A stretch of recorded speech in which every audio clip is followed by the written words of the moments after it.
Meu Senhor e meu Deus, creio firmemente que estás aqui, que me vês, que me ouves. Adoro-te com profunda reverência. Peço-te perdão dos meus pecados e graça para fazer com fruto este tempo de oração. Minha Mãe Imaculada, São José, meu Pai e Senhor, anjo da minha guarda, intercedei por mim. Naquele tempo, os discípulos de João Batista foram ter com Jesus e perguntaram-lhe: por que motivo nós e os fariseus jejuamos e os teus discípulos não jejuam? Jesus respondeu-lhes: podem os companheiros do esposo ficar de luto enquanto o esposo estiver com eles? Dias virão em que o esposo lhes será tirado e nessa altura hão de jejuar. Nós vivemos neste tempo que Jesus descreve nas palavras finais que acabamos de ouvir. Estamos na altura em que o Senhor já esteve certamente entre nós. Enquanto Ele estava com os discípulos, pois dizia-lhes que não era a altura de jejuarem como se estivessem de luto, porque Jesus estava com eles. Mas vieram depois os dias da paixão do Senhor, da sua morte. Reapareceu, mas passados 40 dias subiu aos céus.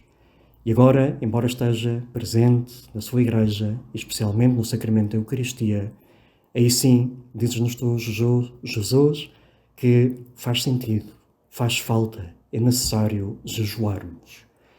Isto bate certo com o teu ensinamento que ouvimos na quarta-feira de cinzas, de que devemos jejuar e fazê-lo não de tal maneira que se note desfigurando o rosto, queixando-nos, parecendo tristes, mas fazendo-o, perfumando a cabeça e lavando o rosto, para que os homens não percebam que jejuamos, mas apenas o Pai que está presente em segredo, e o Pai que vê no oculto nos recompensará.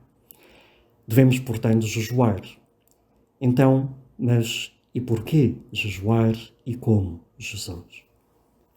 O Papa explicou de maneira expressiva e bonita numa homilia de quarta-feira de cinzas, passando por estas etapas. Por um lado, na Quaresma, ouvimos o convite de Deus: voltai a mim. Essa é a leitura do profeta Joel com que iniciamos a Quaresma. Ouve-se uma trombeta, a voz de Deus: voltai a mim, e é proclamado um jejum. Voltar a Deus.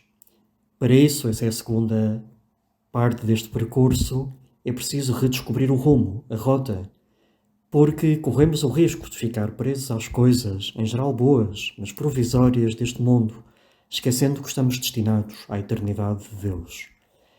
Podemos ficar imersos numa cultura da superficialidade e da aparência. E na reta final deste trajeto que o Papa traça, apresenta então as obras próprias da Quaresma, a oração, o jejum, ou dito de outra forma, o sacrifício e a caridade, como algo que liberta o coração para retornar ou prosseguir mais velozmente rumo à meta. Vamos aproveitar, Jesus, estes 10 minutos para percorrer com o Papa Francisco, nesta homilia de há uns anos, este caminho que nos faça captar porque é que vale e vale muito a pena o jejum ou o espírito de sacrifício de maneira mais intensa nesta Quaresma. Por um lado, tu convidas-nos a voltar a ti. E dizia o Papa, voltar. Se temos de voltar, quer dizer que nos fomos em direção a outro sítio. A Quaresma é o tempo para encontrar a rota da vida. Porque no trajeto da vida, como em todo o caminho, o que conta realmente é não perder de vista a meta. Pelo contrário, quando na viagem o que interessa é admirar a paisagem ou deter-se a comer, não se avança. Cada um pode perguntar-se, e nós fazemos-lo agora também, Jesus, no caminho da vida procuro a rota? Ou contento-me com viver dia a dia, pensando apenas em estar bem, em resolver algum problema e em divertir-me um pouco? Qual é a rota?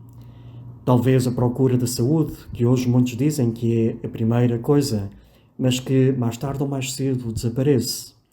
Talvez os bens e o bem-estar, mas não estamos no mundo para isso.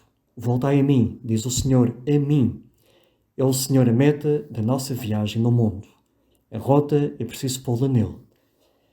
Porque realmente, Jesus, tu nos dizes que és o caminho, a verdade e a vida.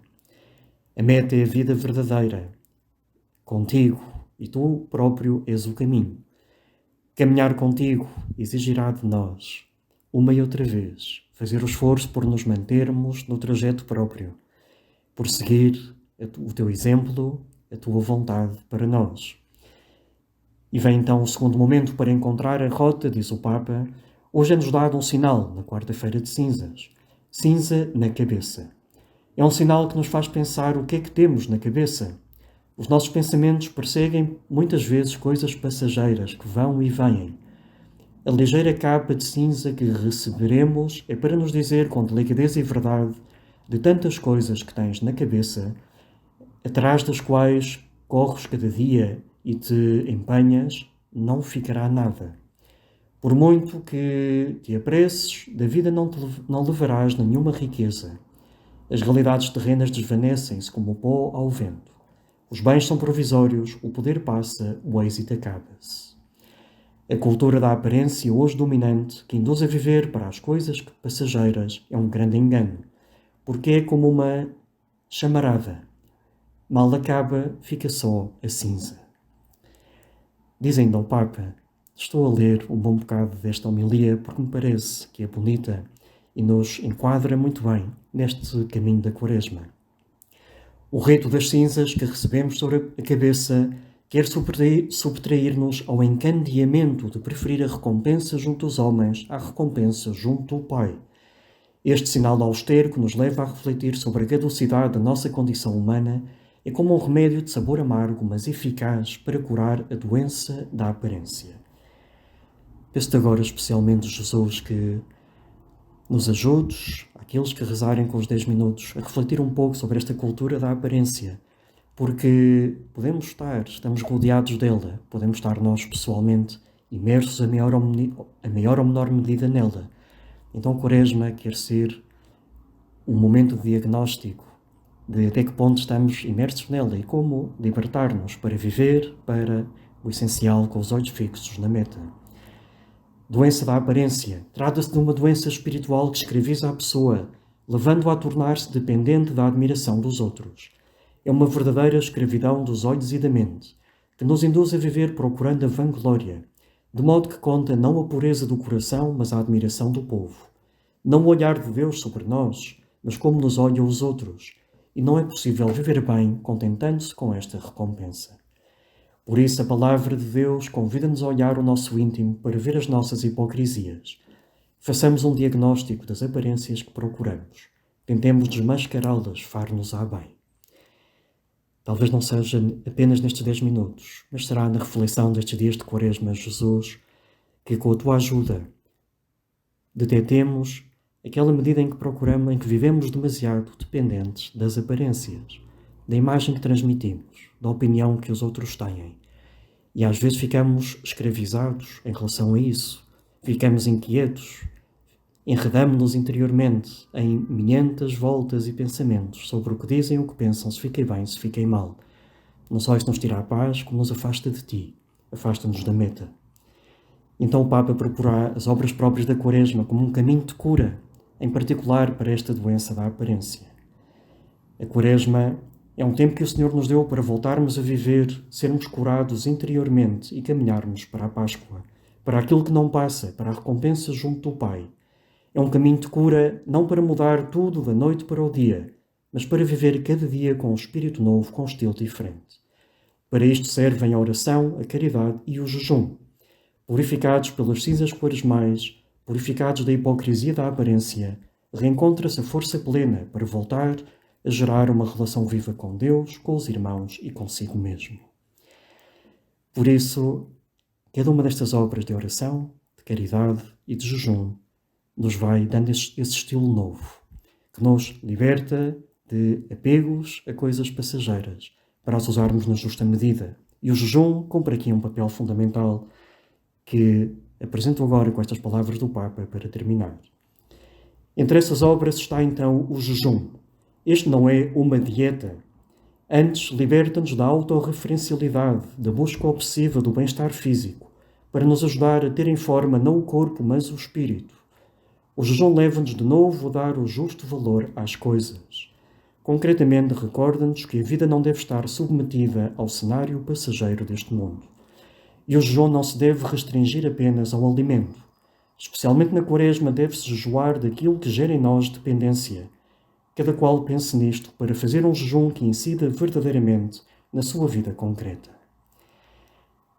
Pedimos-te hoje, peço-te hoje, Jesus, que me dês luzes, não só para esse diagnóstico, na medida em que a minha vida está um pouco enredada por esta doença da aparência, mas que me ajudes também a encontrar aquelas formas, aqueles aspectos em que devo aplicar o jejum, para me libertar desta autorreferencialidade que me asfixia tantas vezes, me impede de ser eu mesmo e de viver como filho de Deus e como um bom cristão, que me leva às vezes a fazer e a aparentar aquilo que eu não sou e não quero.